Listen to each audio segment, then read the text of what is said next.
मंगलाचरण। ओम नमः सिद्धेभ्यः जय श्री ओम नमः सिद्धेभ्यः जय श्री ओम नमः सिद्धेभ्यः। मंगलम भगवान वीरो मंगलम गौतमो गणे मंगलम कुंद कुंदाद्यो जयंधर्मोस्तु मंगलम सर्वमंगल मांगल्यम सर्वकल्याणकारकम प्रधानम सर्वधर्माणां जैनम जयतु शासनम जैनम जयतु शासनम जैनम जयतु शासनम।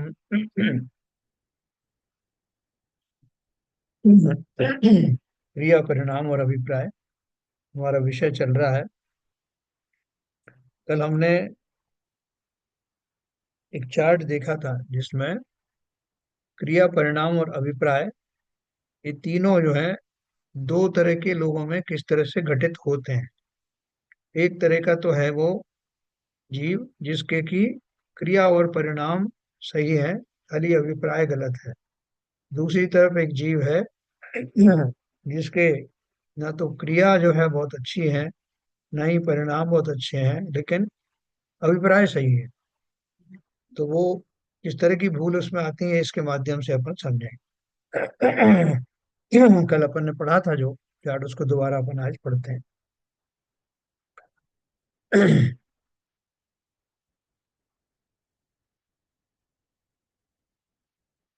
ये देखिए, मिथ्या दृष्टि महावृत्ति और सम्यक दृष्टि अविरति की क्रिया परिणाम और अभिप्राय का अंतर निम्न तालिका द्वारा भली भांति समझा जा सकता। इसमें प्रकरण है क्रिया और परिणाम का, और मिथ्या दृष्टि द्रव्यलिंगी मुनि और अवृत सम्यक दृष्टि अहिमेंद्र, ये दो पात्र उसमें अलग अलग दिए हैं जिनका के ऊपर अपन ये घटित करेंगे। मिथ्या दृष्टि द्रव्यलिंगी मुनि को क्यों लिया है? क्योंकि उनके जो क्रियाएं हैं, उनके जो परिणाम हैं वो उत्कृष्ट हैं। खाली अभिप्राय की भूल हमको समझना है। और दूसरा जो व्यक्ति है वो एक सम्यक चतुर्थ गुण स्थानवर्ती सम्यक दृष्टि अहिमिंद्र है, जो अवृत अविरत है, मतलब जिसने अभी वो बाह्य चारित्र आदि भी पाले नहीं है।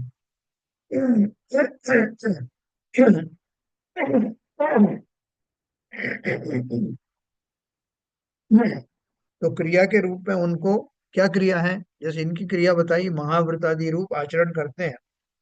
और वहां हेमेंद्र की क्रिया क्या है? इंद्रिय जनित सुख भोगते हैं।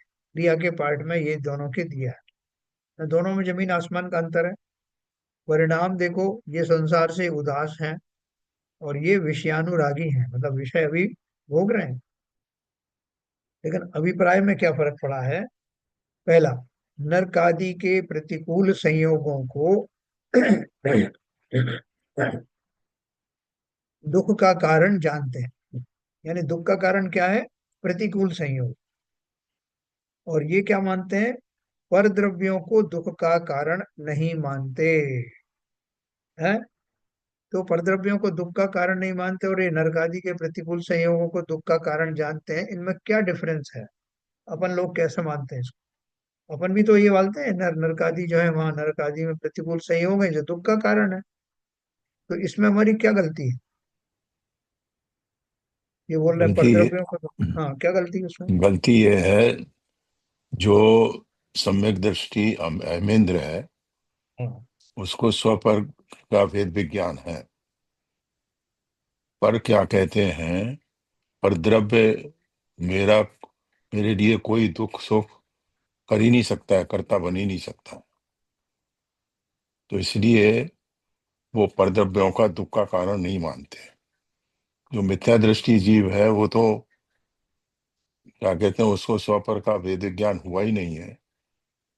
तो इसलिए वो दुख को, प्रतिकूल संयोग आते हैं वो दुख का कारण जानता है। ये तो एक्चुअली क्या है, अपन भी तो नरक को दुख का कारण मानते हैं ना। नहीं, दुख नहीं होता क्या नरकों में? नहीं, नरकों में दुख होता है, ये तो वास्तविक स्थिति स्थिति है। हाँ, फिर? मगर जो सम्यक दृष्टि जीव है वो उसको ज्ञाता दृष्टा बन के देखता है, वो उसको महसूस नहीं करता है, धारण नहीं करता है। इतना अंतर है। वो ज्ञाता दृष्टा की दृष्टि से प्रतिकूल संयोग उस पर भी आते हैं, वो भी देखता है। अनुकूल संयोग सुख दुख दोनों उसके जीवन में आते हैं, मगर उनको वो केवल ज्ञाता ज्ञाता दृष्टा बन के अपने ज्ञान से देखता है, अपनी चेतना से देखता है। हाँ, दूसरे शब्दों में कहें तो वो जो नरकों के जो प्रतिकूल संयोग हैं, उनमें राग और द्वेष न करने के कारण वो वहां भी दुखी नहीं रहता। जो सम्यक दृष्टि जीव है, वो बहुत सारे नरकी सम्यक दृष्टि हो जाते हैं ना, तो नरकों के दुख तो वैसे के वैसे विद्यमान है, लेकिन वो दुखी नहीं होते। इसका अर्थ क्या है कि वहां के जो बाह्य प्रतिकूल संयोग हैं वो वास्तव में दुख का कारण नहीं है। वो हर खाली हमारी जो अंतर्दशा है, उन प्रतिकूल संयोगों के प्रति जो द्वेष भाव है और जो अपने स्वरूप का अज्ञान है, उसके कारण से वो प्रतिकूल संयोग दुख का कारण दिखाई देते हैं, ऐसा ज्ञानी मानता है ना। तो उनके प्रति जो ममत्व भाव है कि अनुकूल परिस्थितियों के प्रति अच्छे भाव होना, और प्रतिकूल संयोग के प्रति जो है द्वेष भाव होना, इनके कारण ही जीव दुखी है। चाहे वो कहीं भी हो, चाहे वो नरक में हो, चाहे वो स्वर्ग में हो, चाहे त्रियंचों में हो, असली मूल कारण, जो दुख का मूल कारण है, वो परद्रव्यों में राग द्वेष बुद्धि ही है। उसके कारण दुखी है जीव, नहीं तो नरकों में भी सुखी है, और मनुष्य गति में भी दुखी ही है, या देव गति में भी दुखी है। अगर उसके मन में ऐसा भाव है, उनके प्रति ममत्व आदि बहुत ज्यादा है, तो उससे दुखी है। दूसरे देवों का जो ज्यादा रिद्धियां देखता है तो दुखी हो जाता है। तो वो हमारे ही अंतर्मन की दशाएं हैं, जो हम उनके कारण से अपने राग द्वेष के कारण ही सुखी दुखी होते हैं। इसलिए उन्होंने लिखा कि वो कैसा मानता है कि परद्रव्यों को दुख का कारण नहीं मानते। फिर दुख का कारण क्या है? मेरी अंतर्दशा, मेरा उनके प्रति राग या द्वेष होना, मैं उनको कैसे मानता हूँ, उस अंतर्दशा के कारण मैं सुखी या दुखी होता हूँ। कोई परद्रव्य मुझे सुखी दुखी करता नहीं। ये पहली वाली स्थिति हुई। दूसरा है, दूसरा नंबर पे उनका अभिप्राय क्या है, मिथ्या दृष्टि द्रवलिंगी मुनि का, विषय सुखों को नरकादि का कारण जानकर छोड़ते हैं। विषय सुख बुरे नहीं है, अच्छे हैं, लेकिन हमने पढ़ा है शास्त्रों में साफ कि ज्यादा विषय भोगों में जाने से जीव नरक आदि में चला जाता है, इसलिए छोड़ दो भैया, नहीं नरक जाना पड़ेगा। तो इस डर के मारे उन्होंने विषय सुखों को छोड़ा है। लेकिन वास्तव में विषय सुख बुरे होते हैं, आकुलतामय होते हैं, आकुलता बढ़ाने वाले होते हैं, ऐसा नहीं माना। ठीक है, इस डर के मारे छोड़ दिया। तो जबकि ये जो सम्यक दृष्टि इंद्र देवेंद्र है, ये क्या बोलता है, विषय सुख को भी दुख जानकर निराकुल सुख को चाहते हैं। ये तो जानते हैं कि वो विषय सुख जो है वो आकुलता से भरे हुए हैं। वो ऐसा डर की बात थोड़ी कि उनके कारण नरक जाऊंगा इसलिए छोड़ रहा हूँ, नहीं, वो स्वयं में ही आकुलता के कारण है। हम देखो पंचेंद्रिय के जो विषय हैं, तो हमारे उनसे कहाँ तृप्ति होती है। कभी हमें बड़ी बढ़िया भोजन चाहिए, कभी हमें उसको छोड़ के वस्त्र चाहिए, कभी वो सब मिल गए तो टेलीफोन चाहिए। तो ये सब हमारी जो जो प्रक्रियाएं हैं, उन विषयों के प्रति जो हमारी आकुलता है, वो निरंतर बनी रहती है, और उनके कारण जीव दुखी होता है। फिर हमारा ये छिन गया, वो आ गया, ये चला गया, तो वो सारा जो है वो विषय सुख भी जो मिले हैं वो दुख का ही कारण है, क्योंकि मेरी उनमें आसक्ति बनी रहती है। और वो विषय सुख जो है, इसलिए मुझे वास्तव में सुख नहीं देते, दुख ही देते हैं। तो हमें कौन सा सुख चाहिए? अब दो ही सुख है, या तो एक इंद्रिय जन्य सुख है, या इंद्रियातीत सुख है। तो विषय सुख सब जो इंद्रिय वाले सुख हैं, जब वो नहीं चाहिए या उनसे दुख है, तो अब कौन सा सुख बचा जो मुझे वास्तव में सुखी कर सकता है? और वो है निराकुल सुख, जो आत्मा का सुख है। तो इस तरह से वो सम्यक दृष्टि जीव सोचता है। तीसरे नंबर पे, शरीर तथा कुटुंब आदि को बुरा जानकर उनका त्याग करते हैं। किस लिए छोड़ा? जैसे ऊपर अपन ने नरक आदि का विषय सुख के बारे में बात की ना, ऐसे ही शरीर तथा कुटुंब आदि को बुरा जानकर उनका त्याग करते हैं। कैसे बुरा जाना तुमने? के साथ एक तो शास्त्रों में लिखा हुआ है, दूसरा हमने अपनी गृहस्थ अवस्था में देखा कि कभी भाई रूठ गया, तो कभी बहन रूठ गई, तो कभी पत्नी रूठ गई, कभी किसी न किसी तरह से तंग किया, किसी कोई डिमांड आ गई, तो ये सब देख करके हमको लगता है, और शास्त्रों में भी लिखा है कि ये सब बुरे हैं, इनको छोड़ देना चाहिए, इसलिए हमने त्याग किया, है ना। ये बुरे हैं, इनके कारण मैं दुखी होता हूँ, इनकी तरह तरह की डिमांड्स आती हैं, इनके तरह तरह इनकी वजह से मैं दुखी होता हूँ। तो यहाँ भी मुख्य रूप से मैंने पर द्रव्यों को दुख सुख का कारण माना, है ना। मैंने ये नहीं माना कि वो सब तो जीवन में आते रहते हैं, मैं अपने रागादि भावों के कारण, द्वेषादि भाव के कारण, उनके द्वारा जो भी बात कही गई है उनको अनुकूल प्रतिकूल मान करके दुखी होता हूँ। तो यहाँ सम्यक दृष्टि क्या बोलता है, पर द्रव्यों को बुरा नहीं कहते, नहीं जानते, अपने राग भाव को बुरा जानते। मेरे राग भाव की वजह से ये सब है, मेरे राग में जो है, कोई पति अच्छा आया, पत्नी अच्छी आई, तो मैं अच्छा मानता हूँ, कोई बुरा आ गया तो उससे द्वेष करने लगता हूँ। राग का ही उल्टा होता है, उसी को द्वेष कहते हैं। तो जब राग भाव कहें तो उसमें राग द्वेष दोनों आ जाते हैं। तो ये यहाँ भी उनकी वही बात है, शरीर कुटुंब को वैसे नहीं छोड़ते, लेकिन एक तो शास्त्रों में लिखा है, बताया गया है, और हमारा अपना एक्सपीरियंस भी है कि जब वो हमारी बातें नहीं मानते तो हमें वो बुरे लगते हैं, और जब वो अच्छे लगते हैं थोड़े, तो थोड़े दिन के लिए अच्छे रहते हैं, इसलिए शास्त्रों में लिखा है, इसलिए हमने उन्हें छोड़ दिया। हमारा अपना कोई ऐसी मान्यता नहीं है, लेकिन हम तो इस एक्सपेरिमेंट के आधार पर, कि कभी हमारे किसी से झगड़ा हुआ, कभी किसी से कुछ हुआ, शास्त्रों में भी लिखा है, इस आधार पर शरीर कुटुंब को बुरा मानते हैं। हम ये नहीं जानते कि ये तो परद्रव्य है, ये परद्रव्य, इनसे क्या राग करना, ये तो आज है तो कल छूट जाएंगे, जब शरीर ही अपना नहीं, जहाँ देह अपनी नहीं तहाँ ना अपना कोई, ऐसा भाव नहीं चलता मिथ्या दृष्टि का। तो जबकि सम्यक दृष्टि क्या बोलता है, वो परद्रव्य को बुरा नहीं जानते, अपने राग भाव को ही बुरा जानते। चौथा है, वृतादि को स्वर्ग मोक्ष का कारण मानते हैं, है ना। जो जो मुनिराज है, ये मिथ्या दृष्टि, वो क्या है, व्रत और व्रत को, व्रत नियम संयम को स्वर्ग और मोक्ष का कारण मानते हैं। स्वर्ग और मोक्ष दोनों का कारण अपने बाह्य आचरण जो है उनको मानते हैं। तो हमारे यहाँ भी लिखा है कि जो स्वर्गों के सुख भोग कर पावे मोक्ष निदान, मुक्ति मुक्ति दाता, ऐसे बहुत सारे लिखा है। तो हमको लगता है कि ये जो व्रत उपवास में करता हूँ, इससे मुझे डबल फायदे हैं। पहले तो मुझे जो मेरे चिर परिचित इंद्रिय जन्य सुख हैं वो मिल जाएंगे, देवगति में चला गया तो वहां के जो सुख मिल जाएंगे, और बाद में फिर मैं इनको खूब अच्छे से भोग लूंगा, तब तब मुझे मोक्ष भी मिल जाएगा, यहाँ मुझे निरंतर मिलता रहता है। और उसका साधन क्या है, बाह्य आचरण, बाह्य व्रतादि, जिसमें आत्मा के स्वभाव का चिंतन कहीं भी नहीं है, मेरा स्वभाव, मेरे स्वरूप का ज्ञान वो कहीं नहीं है, शरीर के द्वारा बाह्य क्रिया मात्र कर लेने से स्वर्ग मोक्ष का साधन हो जाता है, ऐसा वो मिथ्या दृष्टि जीव मानता है। जबकि ये सम्यक दृष्टि क्या मानता है, व्रतादि क्रिया को मोक्ष का कारण नहीं मानते, राग भाव छूटने से उसके कारणों का त्याग सहज हो जाता।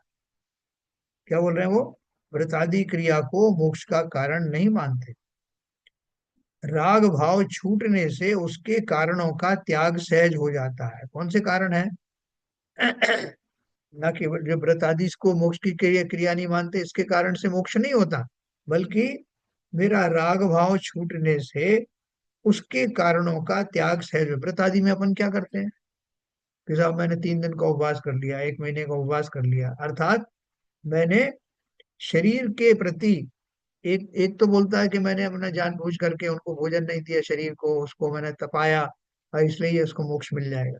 दूसरा क्या बोलता है कि मैंने चिंतन किया, जब मैं शरीर हूं ही नहीं, तो मैं, मुझे किसी भी प्रकार के जो आहार आदि में रागादि होना बेमानी है, मुझे राग होता है, ये मेरी कमजोरी है। ठीक है, अपन ने पढ़ा ना पूजा में कि नरकों में क्या है, भरपेट मनुज क्यों मरता है, नरकों में एक दाना भी मिलता नहीं फिर भी जीवन चलता है, ये सब अपन ने पढ़ा। तो यहाँ जो व्रतादि जो किए जा रहे हैं, व्रतादि क्रिया यानी शरीर के प्रति द्वेष भाव रखने से, शरीर को सुखाने से मोक्ष मिलेगा ऐसा नहीं। शरीर आदि तो जो पर पदार्थ ही है, मेरे भावों के अनुकूल, मेरी विरक्ति के अनुसार मेरा आचरण हो, उस प्रोसेस में शरीर को कम आहार आदि मिले तो मिले।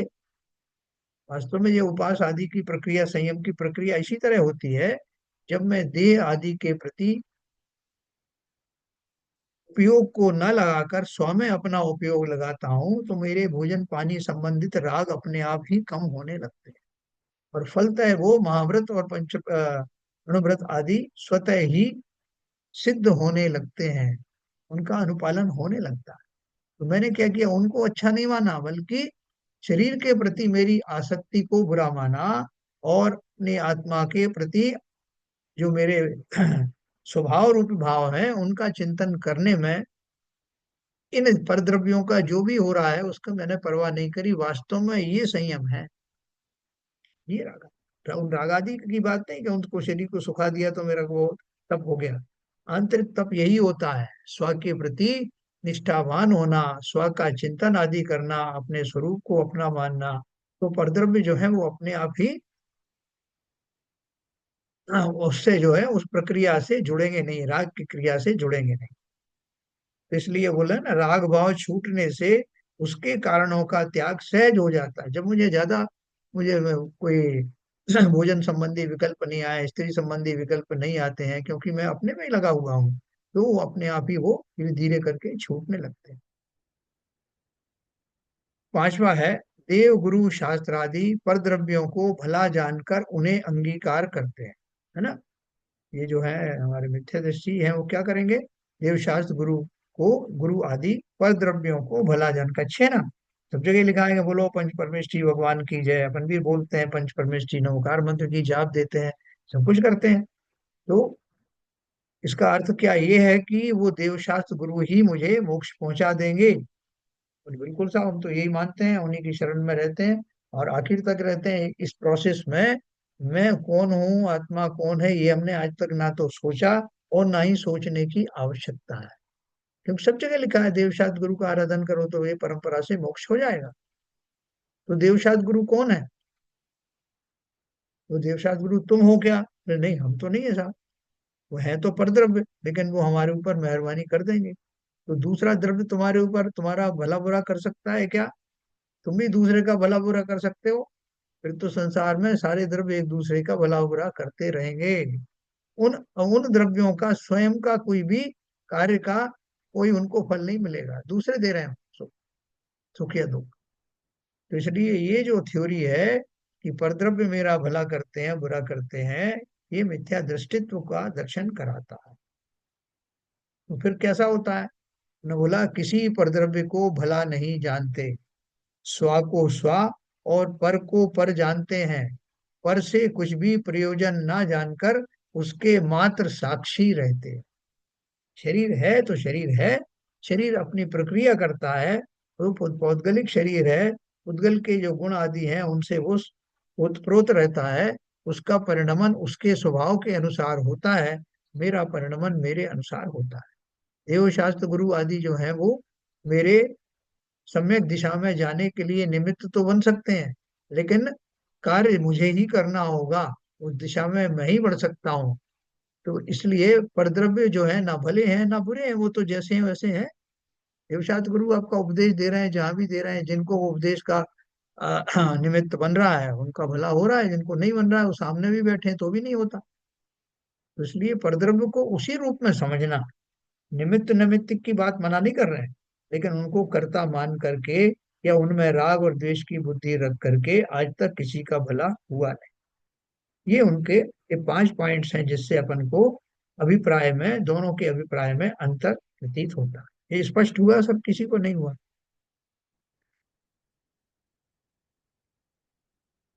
किसी एक आध पॉइंट में किसी को कोई कंफ्यूजन हो तो पूछ सकते हैं। नहीं सब क्लियर हो गया बिल्कुल। बिल्कुल, पूछ सकते हैं। इस प्रकार मिथ्या दृष्टि और सम्यक दृष्टि के अभिप्राय का अंतर अच्छी तरह स्पष्ट हो जाता। अज्ञानी के अभिप्राय में मूल में भूल यही है कि उसके परिणाम संसार से उदासीन रूप होते हैं।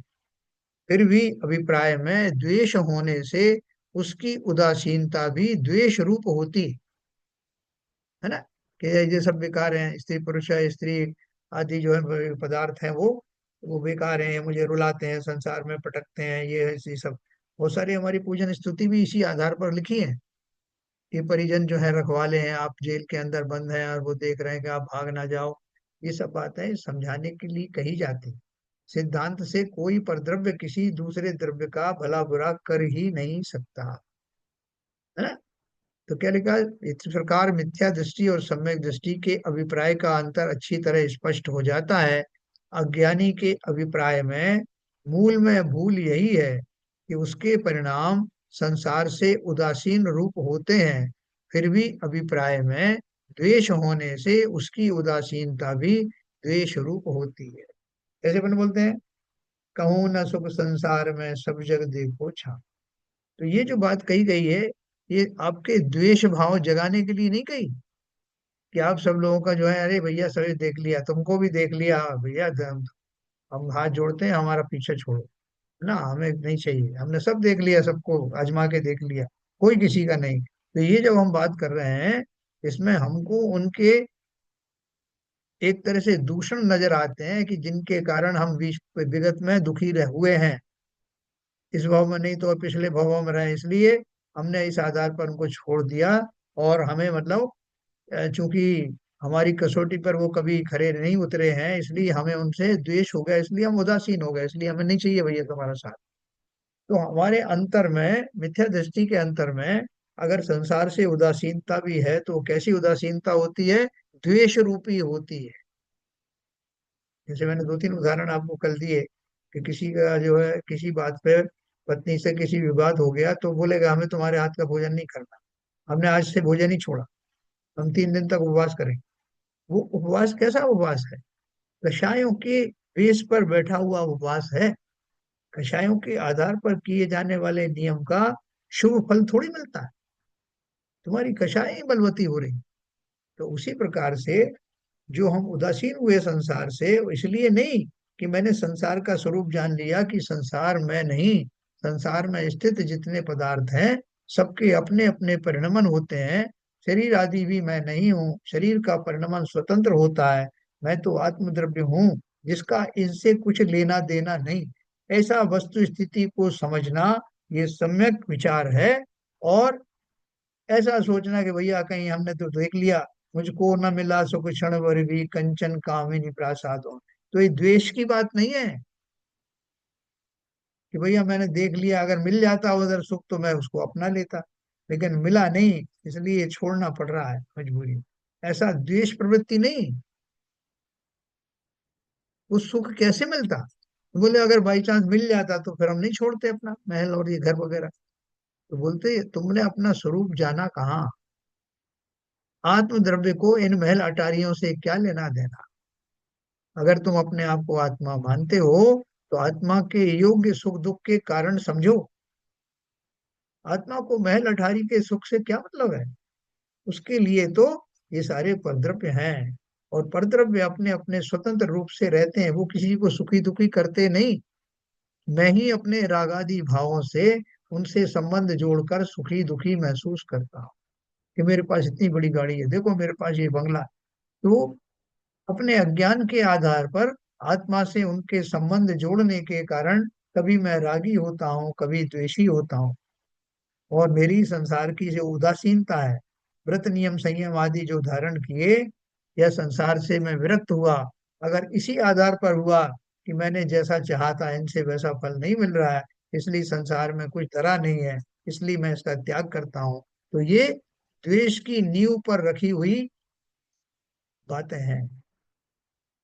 वो मेरा नियम संयम वास्तविक नहीं है, उस निष्ठा पूर्वक नहीं है कि मैं परद्रव्यों के प्रति अनुराग ना रखूं। ये व्रत नियम संयम की भूमिका है। परद्रव्यों के प्रति आकर्षण का भाव हो ही नहीं, क्यों न हो, क्योंकि मैं बेसिक नियम जानता हूं कि कोई द्रव्य किसी को सुखी दुखी करता नहीं। और मैं एक विलक्षण द्रव्य हूँ। मैं अपने आत्मगुणों के कारण, ज्ञानादि ही मेरी खुराक है, ज्ञाता दृष्टापना ही मेरे सुख का कारण है, उसी में रमना ही सुख है, परद्रव्यों के प्रति दृष्टि उठाना ही दुखों की शुरुआत है। ऐसा चिंतन अगर मेरा नहीं है तो वो जो ऊपर ऊपर से मैंने बाह्य तप आचरण आदि धारण किए हैं, वो द्वेष की भूमिका पर रचित हुए, वो निरपेक्ष नहीं है, वो समता वाले नहीं। अगर स्त्री पुरुष या बाह्य पदार्थ आपको दुखी करते हैं, सुखी करते हैं, ये ऐसा आपका मानना है, तो फिर समता भाव किसे कहते हैं? वो उनका जो परिणमन है वो होता रहेगा, अपने हिसाब से होता रहेगा।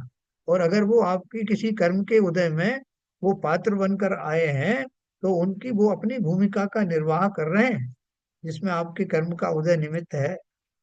उसमें भी वो व्यक्ति या वस्तुएं वास्तव में आपको सुखी दुखी नहीं करती। वहां भी हमारे उनके प्रति राग भाव हुए या द्वेष भाव हुए, उसी के कारण हम सुखी दुखी होते। तो बोल रहे हैं अज्ञानी के अभिप्राय में मूल में भूल यही है कि उसके परिणाम संसार से उदासीन रूप होते हैं। फिर भी अभिप्राय में द्वेष होने से उसकी उदासीनता भी द्वेष रूप होती है ना।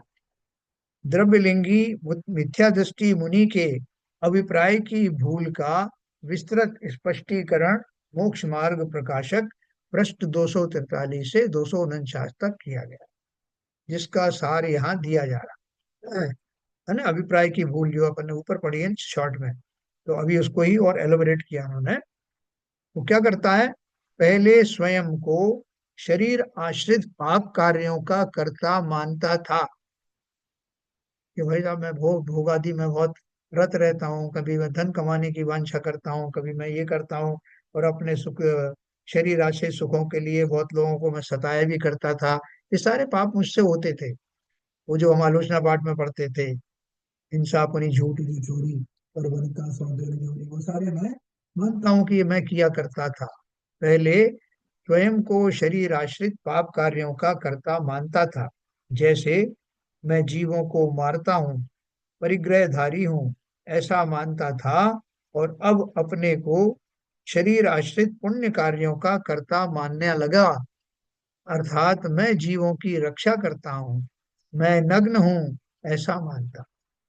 हाँ, पहले अपने को पाप प्रवृत्ति मानता था, अभी क्या मान रहा है कि मैं मुनि बन गया हूँ, मैं नग्न वेशधारी हूँ, मैं जो है जीवों की रक्षा करता हूँ, मेरे पास पीछी कमंडल है, मैं पीछी से जीवों को हटा देता हूँ। तो वहां जो मैं शब्द जो है, वो पहले पाप के रूप में यूज करता था, अभी सो काल्ड अपने मन में खुश होता है कि मैं उनकी रक्षा करता हूँ। यहाँ भी मैं शब्द इस्तेमाल कर रहा हूँ, और मैं किसके लिए इस्तेमाल कर रहा हूँ? शरीर के लिए। मैं नग्न हूँ ऐसा मानता है। वस्तुतः अपने को शरीर आश्रित पाप पुण्य क्रियाओं का कर्ता मानता है, और यही मिथ्या है ना। दोनों तरह से, पहले मैं पापी था, और अब मैं जो हूँ रक्षा करने वाला हो गया, पुण्यात्मा हो गया, ऐसा मान रहा है। तो ये बोल रहे हैं अपने को शरीर आश्रित पाप पुण्य क्रियाओं का कर्ता मानना, यही मिथ्यात्व है। हमारे मिथ्यात्व की ये एक एक परत खोल रहे हैं, कि मेरी मिथ्या दशा में मेरा चिंतन में क्या खोट है। दूसरा, मुनि धर्म की क्रियाओं में प्रवृत्ति के भाव राग रूप हैं, और वह इस शुभ राग को मोक्ष मार्ग मानता नहीं। क्या बोले, मुनि धर्म की क्रियाओं में प्रवृत्ति के भाव राग रूप हैं, वह इस शुभ राग को मोक्ष मार्ग मानता। देखो, अपन ने पहले भी कहा था कि जो मिथ्या दृष्टि द्रव्यलिंगी मुनि है, उसका आचरण तो सब बढ़िया है, लेकिन चिंतन क्या है? मैं मुनि हूँ, और मैं शुभ क्रियाएं करता हूँ, मैं जीवों की दया पालता हूँ, मैं 5 महाव्रत का धारण करता हूँ, और संसार को मार्ग प्रशस्त करता हूँ उनको। तो जो वहां भी मैं करता हूँ, जो सब शरीर आश्रित जो क्रियाएं हैं, उनको अपनी क्रियाएं मानता है। मुनि धर्म की क्रियाओं में प्रवृत्ति के भाव राग रूप हैं, है ना, और वह इस शुभ राग को मोक्ष मार्ग मानता है। वो दूसरों से भी कहने लगता कई बार कि भैया, तुम में है इतनी हिम्मत हमारे जैसी, कपड़े उतार सकते हो तुम, हमारे जैसे पैदल चल सकते हो, हमारे जैसे एक टाइम भोजन कर सकते हो? नहीं कर सकते। तो अपने अंदर ये इस इन भावों को, इन क्रियाओं को पूरा निष्ठा के साथ करो, तो तुम भी मुनि बन जाओगे। तो यहाँ जो संपूर्ण व्यापार व्यातों का जो चल रहा है, उसमें शरीर आश्रित क्रियाओं का ही महत्व दिया जा रहा है। तो इसलिए वो बोल रहे हैं कि मुनि धर्म की क्रियाओं में प्रवृत्ति के भाव राग रूप हैं, और वो इस शुभ राग को मोक्ष मार्ग मानता है कि मैं मुनि हूं तो मैं मोक्ष जाऊंगा ही जाऊंगा। जबकि मोक्ष मार्ग तो वीतराग भाव रूप है। राग भाव को मोक्ष मार्ग मानना मिथ्यात्व है।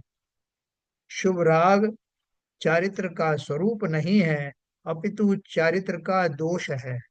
देखो एक कदम और आगे बढ़ा के बात की उन्होंने, तथा उसे धर्म मानना श्रद्धा का दोष है। श्रद्धा का और चारित्र के दोनों के दोष क्या बता दिए। शुभ राग होने के लिए मना नहीं कर रहे हैं।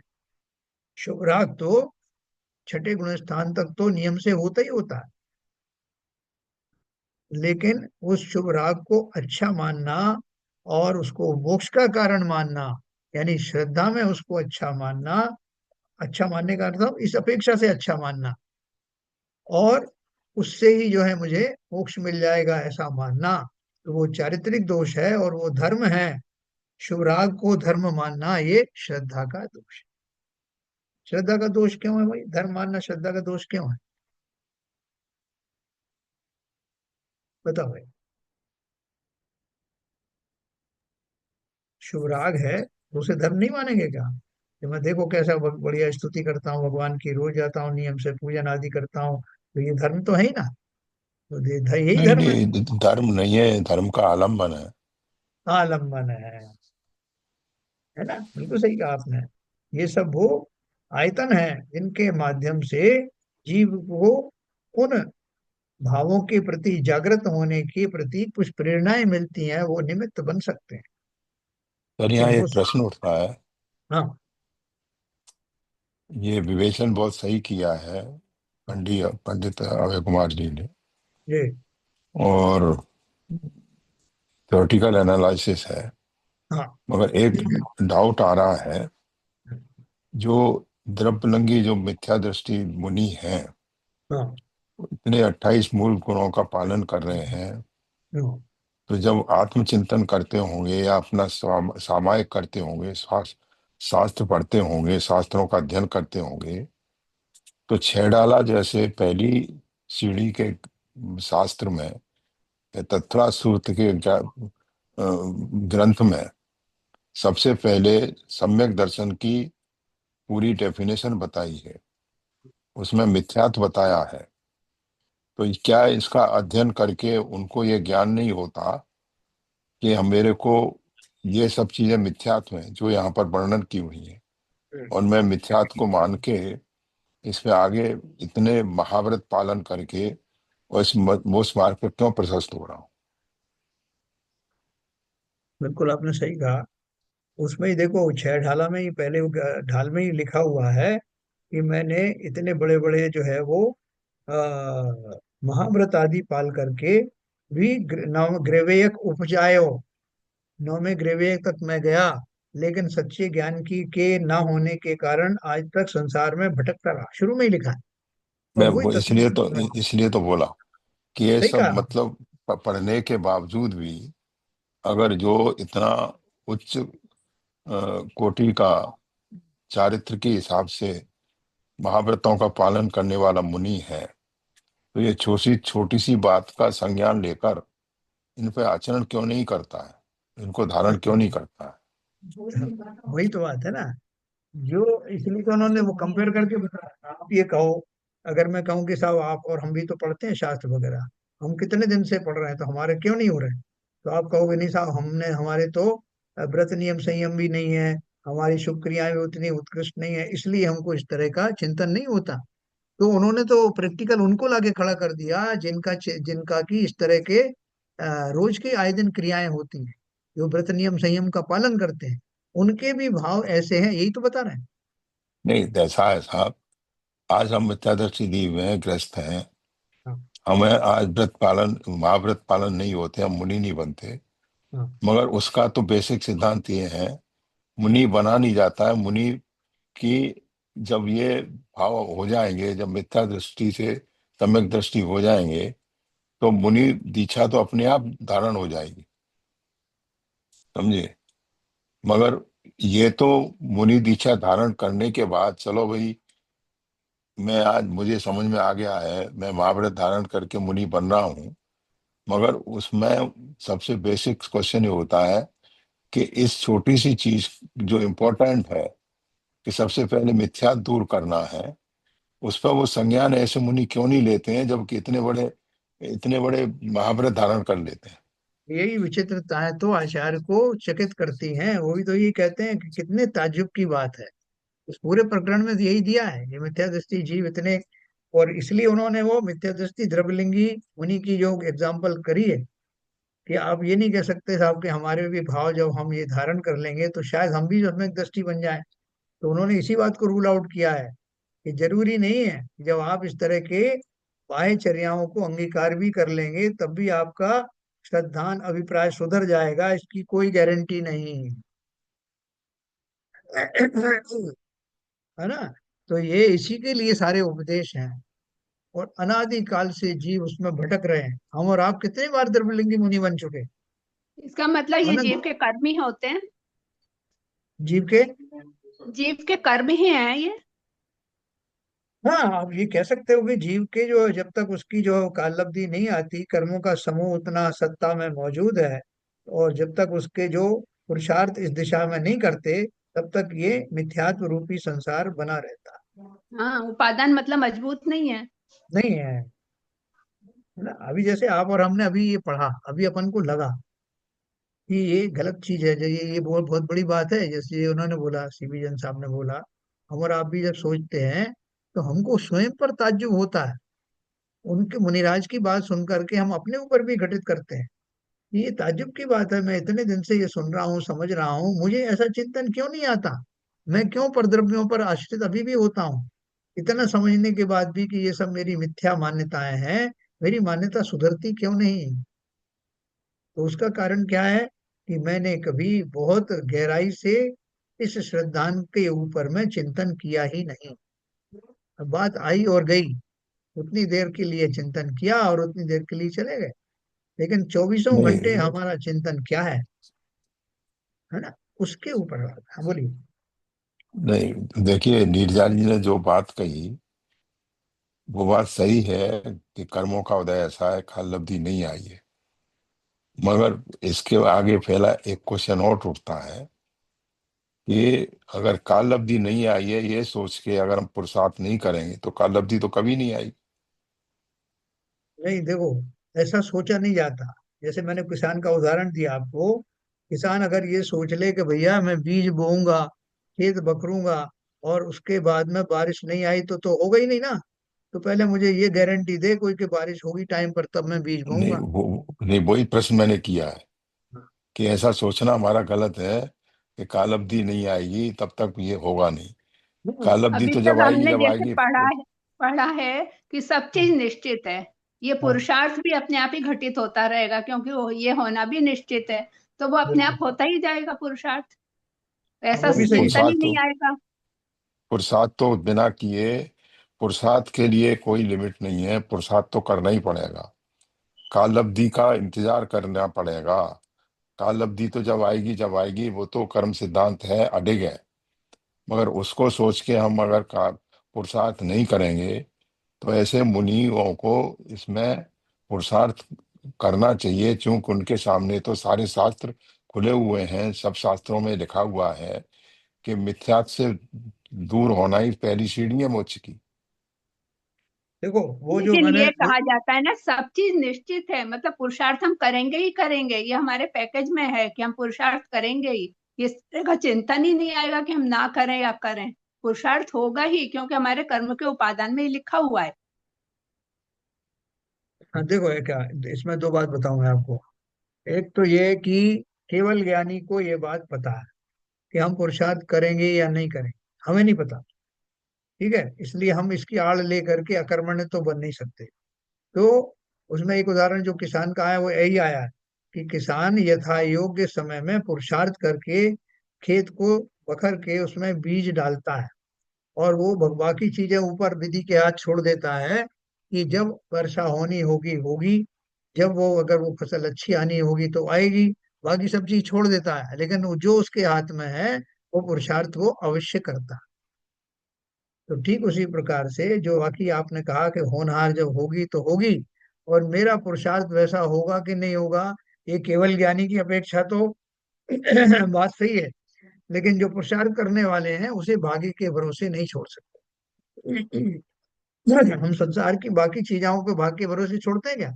कि जब मेरे मुंह में निवाला जाना होगा चला जाएगा, जब मेरा पेट भरना होगा भर जाएगा। उन सब क्रियाओं को तो हम भरपूर पूरे पुरुषार्थ के साथ करते हैं, लेकिन धार्मिक क्रियाओं में अगर हम ये सोच के अकर्मण्य हो जाएं कि भैया होना होगा तो हो जाएगा पुरुषार्थ, तो कभी भला होगा नहीं। इसलिए पुरुषार्थ पूर्वक पांच संभाय में पुरुषार्थ भी एक है ना। जब काल लब्धि और होनार को मैं मान रहा हूँ, निमित्त को मान रहा हूँ, तो पुरुषार्थ भी उसका एक आवश्यक अंग है जो मेरे करने के योग्य है। अभी हमारा पुरुषार्थ जागृत अगर हो गया हो जाए, ये सब हम जो शास्त्राभ्यास कर रहे हैं, तो तुरंत प्रभाव से मैं इस दिशा में सोचना प्रारंभ कर दूंगा, मेरा पुरुषार्थ शुरू हो जाएगा। अभी तक क्यों नहीं हुआ? आप भले ही कहो कि जब होना होगा, वो अपनी जगह पे सही है, लेकिन मुझे तो नहीं मालूम कब होना होगा। मुझे तो निरंतर जागरूक रहने की आवश्यकता है। जो कार्य मेरा है उसके सिवाय मेरा कार्य है क्या? पुरुषार्थ ही मेरा कार्य है। बाकी होनार मेरे हाथ में नहीं, निमित्त मेरे हाथ में नहीं, काल लब्धि मेरे हाथ में नहीं। तो एक ही चीज मेरे हाथ में है, वो है पुरुषार्थ। उसके बिना मुझे और क्या करना है? उसको भी भाग्य भरोसे छोड़ दिया तो मैं फिर अकर्मण्य होकर के और संसार के प्रवाह में ऐसा ही बहता रहूं। ठीक है सर। Yes yes sir. तो ये कुछ तो निराशा। मतलब बहुत डिबेट नहीं नहीं, बहुत डिबेटेबल पॉइंट है। और हाँ जो आखिरी में आपने जो बात कही हाँ। कि ये पांच समवाय होना जरूरी है, उसमें पुरुषार्थ मेन है। पुरुषार्थ मेरा वही काम है, तो मेरा और करने योग्य कुछ है नहीं। पुरुषार्थ तो करना जरूरी है। हम उसके लिए नहीं बैठ सकते कि जब तक काल अवधि जब आएगी जब ही मैं पुरुषार्थ करूंगा। जो किसान का उदाहरण दिया आपने, तो पुरुषार्थ तो करना चाहिए। और आ, ये भी मानना जरूरी है यहाँ पर कि ऐसे मुनि भी पुरुषार्थ तो करते होंगे, मगर उनकी काल हाँ, अवधि नहीं आई, इसलिए उनको सम्यक दर्शन नहीं हो पा रहा। सही दिशा में उनका पुरुषार्थ जो है वो नहीं जाता। वो दिशा थोड़े से दिशा से भटक जाते हैं, उनके मन में हाँ। सारी ये सब राग आदि आने लगता। अभी आप हम्म, देखो, वर्तमान युग में इतने सारे मुनि आप देखते हो, ठीक है। वो मुनियों को आप देखो कि उन्होंने मुनि दीक्षा तो ले ली, किन परिस्थितियों में ली वो ये जानते हैं। और वास्तव में वैराग्य हुआ नहीं हुआ, उदासीन हुए नहीं हुए, या संसार में कोई घटना थी उससे छोड़ करके वो इस साइड में आ गए, वो बहुत सारे कारण हो सकते हैं। लेकिन उनको अब जब ले ली है दीक्षा, तो किसी के पास 40 साल है, किसी के पास 50 साल है, अभी इतना समय है, वो समय उनको व्यतीत करना है, वो कैसे करें? तो आप देखोगे बहुत सारे जो मुनि हैं वो, कुछ तो जो है वो गंडे ताबीज वगैरह लोगों को देते हैं, कोई ज्योतिष आदि का काम करने लगे हैं, अंगूठियां देने लगे हैं, कोई जो किसी तरह से किसी की मीटिंग करवा देते हैं कि साहब वो वकीलों का एक सम्मेलन बुलाता हूँ, मैं डॉक्टरों का सम्मेलन बुलाता हूँ। ऐसी गतिविधियों में अपने को लगा करके समय बिताते हैं। तो वो तो ये कहेंगे साहब ये तो प्रभावना है, धर्म की प्रभावना करने के लिए कर रहा हूँ मैं। या वो दूसरे कैंप वगैरह लगाते हैं, या दूसरे जो है दातारों को आकर्षित करने के लिए, उनको दान की महिमा बताने के लिए उस तरह के संभाषण करते हैं। कोई जेलों में जा करके वहां के कैदियों को उद्बोधन देते हैं। इसमें इस पूरी प्रक्रिया में अगर आप इस सिद्धांत को लगाएं कि ये मैं किसी को बदल सकता हूँ क्या, मेरा काम ये है क्या, तो ये जगह जगह आयोजन करना मतलब, पहले मैं सामाजिक रूप से करता था, अब कपड़े उतार के कर रहा हूँ, इतनी तो फर्क हुआ ना। तो वास्तव में ये मुनि धर्म है क्या? अगर आप इसको गहराई से सोचोगे तो ये मुनि धर्म में नहीं आता। लेकिन फिर भी काल दोष के हिसाब से कहिए, या आज की आवश्यकताएं भी उसी तरह की हैं, आप ऐसा कह सकते हो, तो कार्य इस तरह से हो रहे हैं। तो उसी प्रकार से जो चिंतन है, जो सही दिशा का चिंतन है, जो अभिप्राय की भूल जिसके बारे में बताया है, कि मैं जग का कोई काम कर नहीं सकता, होता स्वयं जगत परिणाम, मैं जग का करता क्या काम। ऐसा भाव कितने लोगों को आया है? और जब तक नहीं आएगा तब तक मैं मिथ्या दृष्टि ही रहूंगा, किसी भी भूमिका में चला जाऊं। मैं इन छोटे छोटे उपलब्धियों से संतुष्ट हो जाता हूँ कि मेरा इतना सम्मान हुआ। मेरा जब कलश की स्थापना हुई तो इतने लाख रुपए की स्थापना हुई। मैं उन्हीं में बह जाता हूँ, उन भावों को, उन प्रशंसा को अपना स्वरूप मान करके मैं वहीं अपना लिमिटेड हो जाता हूँ, उससे आगे बढ़ता ही नहीं। इसलिए वास्तव में ये मेरा मिथ्यात्व बना रहता। ठीक है, सही। तो अभी अपना, नहीं, अपन ने बात करी, दूसरे नंबर का पढ़ा अपन ने, तीसरे नंबर का अपन कल पढ़ेंगे कि निर्ग्रंथ दशा अंगीकार करने पर भी, उग्र तप करने पर भी, 22 परिचय सहने पर भी शास्त्रों में उसे मिथ्या दृष्टि और असंयमी कहा गया है, क्योंकि उसे तत्वों का सच्चा श्रद्धान ज्ञान नहीं हुआ है। ठीक है। मोक्ष मार्ग प्रकाशक इतने पेज तक सम्यक दर्शन का अन्यथा रूप प्रकरण के अंतर्गत 7 तत्व संबंधी भूलों का जैसा वर्णन किया गया है, वैसी ही विपरीतता उसके श्रद्धान ज्ञान में पाई जाती। इसी विपरीत अभिप्राय पूर्वक वह धर्म साधन करता है। इन साधनों के अभिप्राय की परंपरा का विचार करने पर कषायों का अभिप्राय आता है। देखो, ये जितनी बातें उन्होंने लिखी हैं, ये किसके लिए लिखी हैं? निर्गन दशा अंगीकार करने पर भी, उग्र तप करने पर भी। ये दूसरों की बात नहीं है, ये हमारी और आपकी बातें हैं। जैसे अभी सीविजन साहब कह रहे थे कि ऐसा कैसे हो सकता है कि इतना होने के बाद भी जीव जो है उसको ये भाव ना आए। तो हम है ना सामने, ये सब हम करके निकले हैं। आज तक तो हमें सम्यक दर्शन हुआ नहीं। आज तक तो हमने क्रियाएं छोड़ी, कितनी बार मुनि बने, ये सब प्रक्रियाएं हमारे ऊपर होकर गुजरी हैं, लेकिन हम आज तक, हम एक दूसरे के सामने खड़े वहीं के वहीं हैं। इसका अर्थ क्या है कि ये सब करने के बावजूद भी हम चेते नहीं है। इसलिए चेतने का रहस्य कुछ और ही है। मैंने लिखा है, इन साधनों के अभिप्राय की परंपरा का विचार करने पर कषायों का अभिप्राय आता है कि भैया, जैसे नीरजा जी ने कहा ना कि मेरे पूर्व के कर्म सत्ता में इतने पड़े हुए हैं, जिनके उदय में ये काशाहित भाव आते रहते हैं, और उन भावों के कारण मैं इन सब भूमिकाओं में से गुजरने के बाद भी पहले भी मिथ्या दृष्टि था और आज भी मिथ्या दृष्टि हूँ, आगे भी रहूंगा, ये नहीं बोल रहा हूँ। हम इन भूमिका तक सीमित रह करके अगर सुधर गए तो अवश्य ही इन सीमाओं से पार हो जाए। तो कल अपन बात करेंगे ये जो धर्म साधनों की परंपरा में कषाय का अभिप्राय क्या है। ये बहुत इंपॉर्टेंट है। जब मैं ये धर्म के साधन करता हूँ तो उसमें मेरे कषाय कहाँ कहाँ प्रकट होते हैं, इसलिए मेरा भला नहीं हो रहा। अब समय आ गया है कि मैं अपना ही पोस्टमार्टम करूं, अपना एनालिसिस करूं, एक एक बात की मैं पता लगाऊं कि मैं ऐसा क्यों हूं और कब ऐसे से वैसा बन। चलिए, सब समय हो गया। आज बहुत कम लोग हैं भाई। चलिए, संजय प्रकाश जी जिनवाणी स्तुति करें।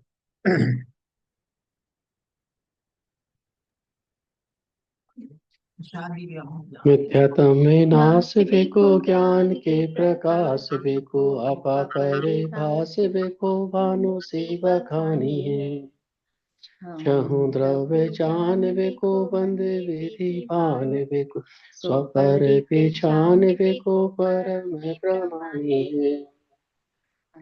वह बेताए बेको, जी के जताए बेको, कहूँ न सताए बेको, भवे उरे हरि। जहाँ तहाँ तार बेको, पार के उतार बेको, सुख विस्तार बेको, यही जिनवानी। हे जिनवानी भारती, तो ये जपो दिन रहे, जो तेरी शरणा गए तो पावे सुख चैन। जा वाणी के ज्ञान से सूझे लोकालो, सो वाणी मस्तक धरो, सदा देते दो, सदा देते दो। जिनवाणी माता की जय। जय। कार्य